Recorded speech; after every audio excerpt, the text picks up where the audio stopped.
heard a lot about goals today, but especially at the business meeting. Toastmasters International does ask every club, area, division, and the district itself to meet membership goals, and at the district level only to meet new club goals. And there's two reasons for that. There's the business model reason and there's the altruistic reason. The altruistic reason is, of course, we want to bring members into the organization so they also can witness the great benefits that we have all enjoyed for ourselves and so forth. We all know that. But there's a business reason why Toastmasters International asks for membership growth and new club growth. And I'm going to share that with you because I have the honor of serving you on the board of directors. If no clubs were to be built from this point forward, and no members came to no existing clubs, our organization would cease to exist in about 1 year. Are you surprised to hear that? Maybe 2. Within 2 years, the entire organization would cease to exist because current clubs don't maintain their membership. Members leave clubs, don't they? We all see this for legitimate reasons. They move, something happens with their work, family reasons, whatever. And clubs also disappear every year. They don't exist forever, believe it or not. Therefore, that is why Toastmasters asks every district, area, division, and clubs to meet membership goals. It's to help perpetuate the organization so that it continues beyond 89 years, which is how long it exists right now. We want it to last forever. We want your children's children's children to benefit from Toastmasters just like us. Right? Right. Right. Right? Right. Very good. All right. Right. Amen. Yes. Also, some of you may have noticed if you read your district newsletter and other items our district sends out that the Toastmasters Board of Directors made a policy change in August of this year, which is every club, the minimum number of members in a club is now 8. It was 6. Meaning you could renew and continue as a club if you had at least 6 members. That changes in April 2014. You must have 8 members to continue as a club. For most of us, I hope that's not an issue at all because you have 20 or so vibrant members of your club. But for some clubs in this district, that actually will be a challenge because those clubs only have about 6 members. Therefore, those clubs need to build membership, or by June 30th, they will cease to exist. No extensions. So I hope no one's shocked or disappointed to hear that. We don't have a choice. Our board of directors made this decision. I was not on the board when this decision was made, but I would have supported it if it was. Because Toastmasters, the lifeblood is our members. And in my view, if you are under 20 members in your club, if you're at 19 members, your club is struggling. Your club is struggling if you only have 19 members. And you may be saying, well, what, 19 members? We're doing great. I say you're struggling. Because once you go below that line of 20, you have a membership issue. And if you handle it right away, you will not have a larger issue when you're down to 5 or 6. So what are some secrets and tips you can use? Well, I'm not going to share those with you because there's actually a breakout session later today on membership moments, is that what it's called? The breakout opportunities to talk about all these ideas that you can share amongst yourselves. But I do want to point out what our Lieutenant Governor of Marketing talked about earlier. There's this fantastic postcard the district has made, which I believe are on your tables, or you can find them up here front. Get them. This is fantastic. You can make your own postcard or write notes to people. And what a great tool our district has created for us. Use it. It's just one great idea, but they're here, and they're not going to throw them away or recycle them, so take them, please, if you haven't already. But as far as membership, the key is that we all know how Toastmasters has empowered us. It's up to all of us to share and spread that message with as many people as possible, that others can experience this great organization just like we have. And again, you can talk later with the session here about ideas to improve your membership, or talk to your area or division governor, who are, most of them are here anyway. Talk to your lieutenant governors, your district governor. They all have ideas that can help you. Email me. My email's in the program. I'll give you some ideas too. I really want to talk today about building new clubs, though. And both are important. Now, I've heard members say, well, is it more important to build new clubs, or is it more important to bring members to existing clubs? And the answer is they're both important.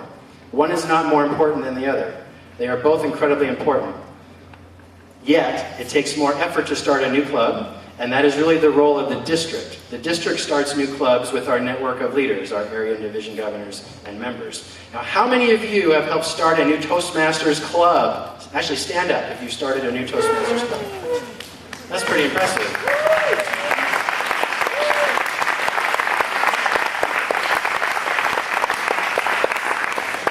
Now, I don't have children for myself, but I'm a proud uncle with a niece and a nephew, and I equate starting a Toastmasters club to having children.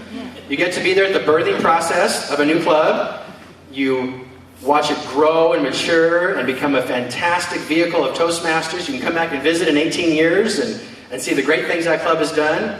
Hopefully it's still around in 18 years, and we are too. But it's wonderful to see that process, to be a part of that. Now, I personally have helped to start a few clubs here in this district. And the first club I ever started, when I was when I was an area governor, 2 years into Toastmasters, was the Merrillhurst Toastmasters. Now, I've been sitting at a table with members of Merrillhurst. I haven't told you this yet, but that was the first club I helped start. I was the club sponsor and the mentor for that club. So actually, if you're a member of the Merrillhurst Toastmasters, would you please stand right now, if you've ever been a member. All right, so keep standing, keep standing. Let's try this experiment. If you know any of these members that are standing, or you've heard any of these members give a speech, or something they've said or done has inspired you in any way, would you please stand? Whoa, look at that, look at that. And one more time, if anyone who's standing now, if you have been inspired or mentored or been given that spark by someone who's now standing in the room, would you please stand? Almost everyone. All right, fantastic. So the point is, because Toastmasters and you can sit down. The district that inspired me to start a new club, it was 1998. How many years is that? 14? 15? A long time ago.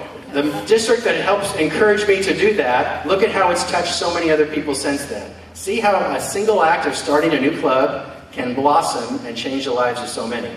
Now, I say there are two defining acts in all of our lives, in our Toastmasters lives, of why we're here today. There are two reasons we're here today. And I'm not talking about the person who encouraged you to come here or the reason that motivated you to join Toastmasters. There's two defining acts that happen of why we're all here today. The first is Ralph Smedley formed Toastmasters 89 years ago. If he didn't do that, we wouldn't be here today. And the second reason is because a Toastmaster started your club. Someone started your Toastmasters club, and it was a Toastmaster. And if they had not started your club, you would not have been in that club, right? And while it's true you may have joined Toastmasters at another club, you probably wouldn't have, perhaps, and you wouldn't be here today. I'm stretching that a bit, but the point is, someone started your club.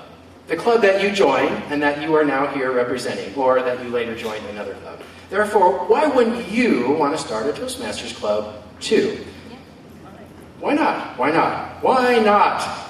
George Bernard Shaw, actually, I used this in another speech. George Bernard Shaw, and also attributed to Robert F. Kennedy, said, "Some people see things as they are and ask why. I dream of things that never were and ask why not." Why not every club in this district be a President's Distinguished Club, like our governor is dreaming? And why not all of you start a new Toastmasters club? Do you think that's impossible? No. No, it's not. If I can start a club, anyone can start a club. It's really quite simple. There's materials from Toastmasters that tells you all about it.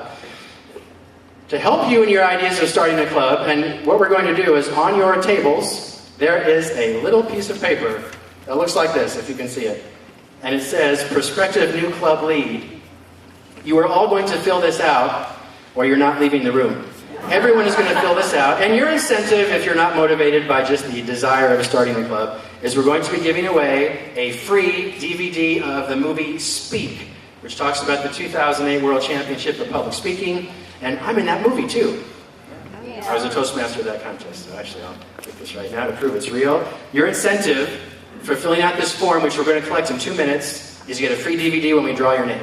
But really, I hope you're not doing it just for that. I hope you're doing it because this is your chance to be immortal, like Randy Harvey talked about. Your chance to be immortal in Toastmasters, to leave a legacy of starting a new Toastmasters club. Now, Toastmasters International has two general theories or requirements or rules about where you can start a Toastmasters club.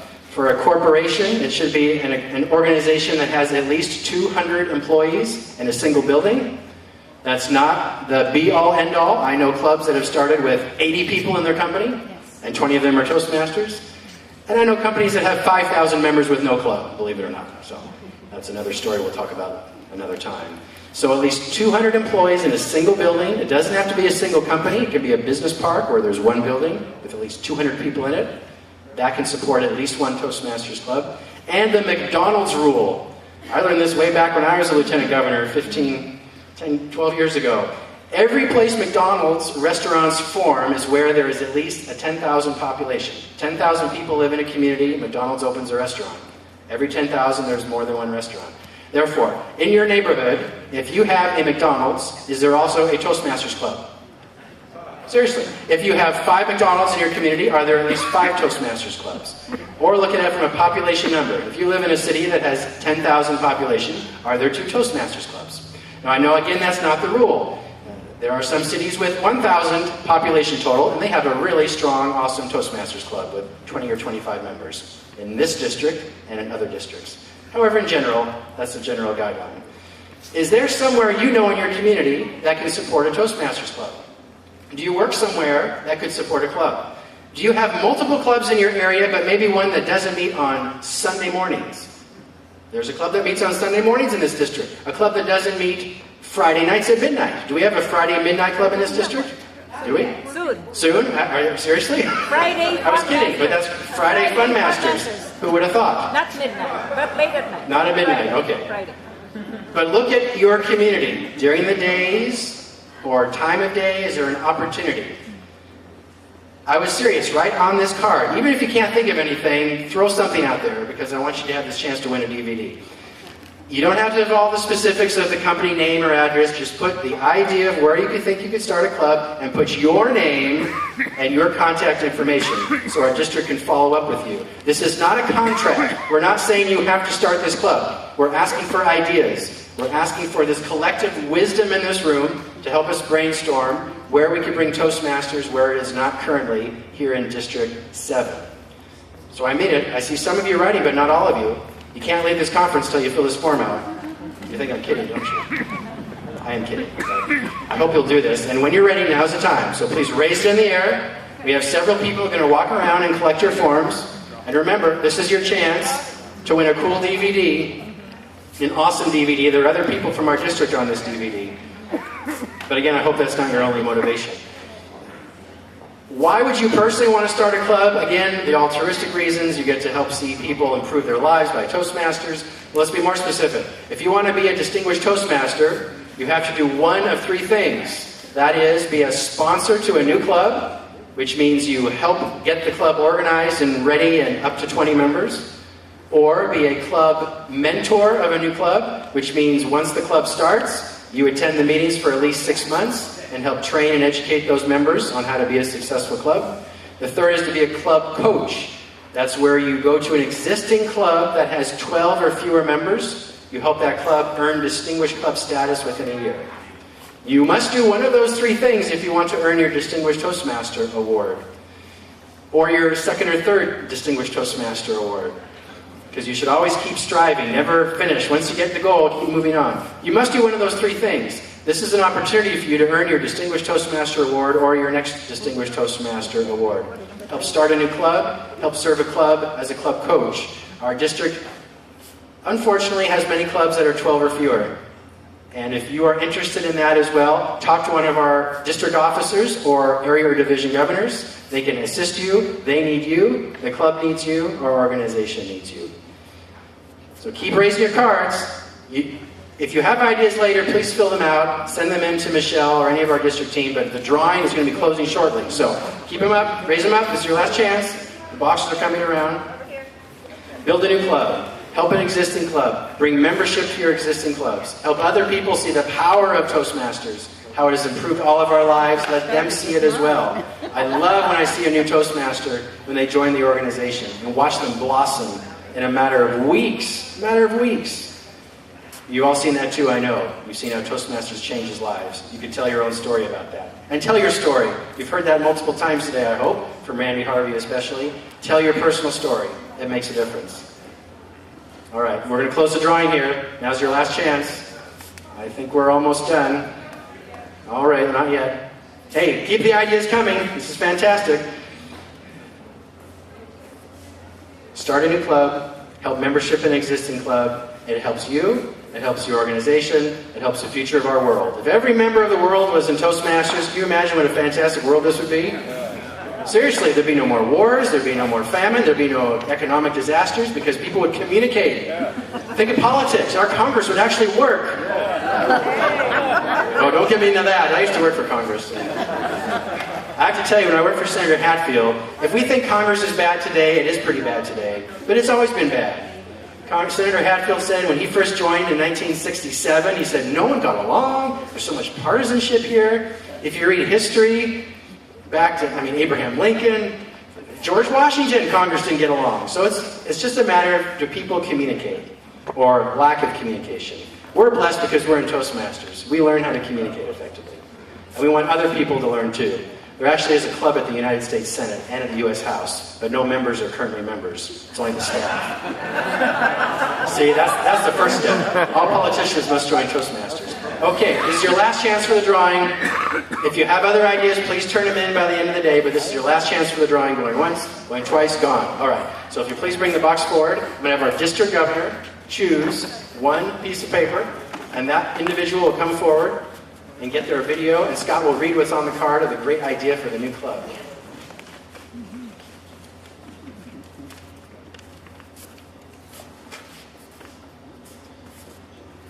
This person has 2 ideas on this club, or on this card. The first idea is the PDX Airport having a club. TSA. The second idea is the Leatherman headquarters. Does anyone have any contacts at Leatherman that would be able to connect us with them to be able to get a club going? If you think about what Phyllis does. Actually, I do know someone whose husband was the engineer. So Michelle, now you even know who to connect with. All right, and let me make sure I get the right voices, the right name. The home club is Eco Voices, and the name is Roma Kulikov. Wow.